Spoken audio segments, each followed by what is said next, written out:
আমি আমি আমি কি কইব এখন? ভেতরে যে সাপ থেকে মানুষ হতে দেখেছি এই কথা তো কেউ বিশ্বাস করবে না। আমার ভুল বুঝবে, মাথা খারাপও ভাবতে পারে। কি না মানে কি? চুপ করে থাকলে হবে? বলো। ওই দেখো, আরে মুখে কুলু পেটে দাঁড়িয়ে থাকলে চলবে? কি করতে এসেছিলে সেটা তো বলতে হবে। বলতে পারছো না? আমি বুঝতে পেরে গেছি।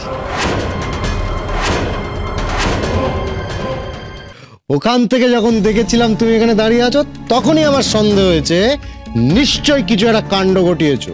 মাথা নিচু করে দাঁড়িয়ে আছো, মুখ ফুটে বলতে পারছো। দাঁড়াও, তোমার মুখ খোলার ব্যবস্থা আমি করছি।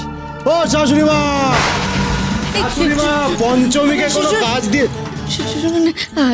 কাউকে ডাকবেন না।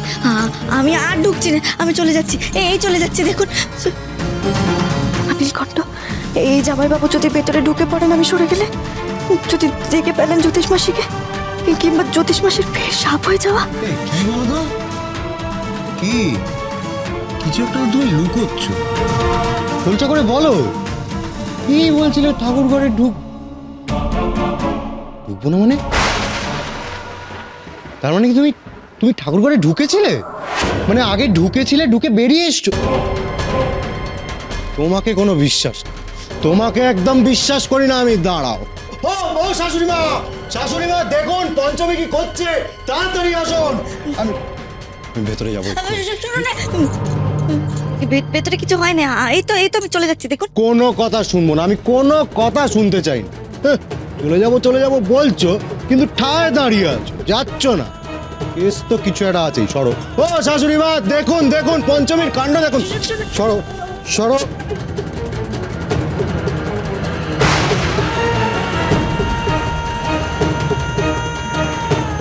থেকে পেলেন জামাইবাবু? সাপ নাকি জ্যোতিষ মাসি? কই সবাই? বউ, বোন, আমার শাশুড়ি, পিসি শাশুড়ি, সবাই আসুন। নিশ্চয় জামাইবাবু কাউকে না কাউকে দেখেছেন। এবার কি করবো আমি?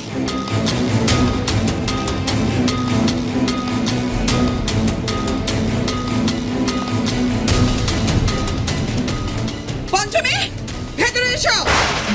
ডাকুন, চেপে ধরে জেরা করুন। জেরা করলে পেট থেকে সব কথা বেরিয়ে যাবে। নীলকণ্ঠ, যদি জ্যোতিষ মাসিকে ওরা থেকে থাকে তাহলে আমি সামাল দেবো কি করে? আমি তো নিজেই বুঝতে পারছি না কি হচ্ছে, কি দেখছি। এই বাবা কি করবো? পঞ্চমী, তুমি শুনতে পেলে না? ভেতরে এসো।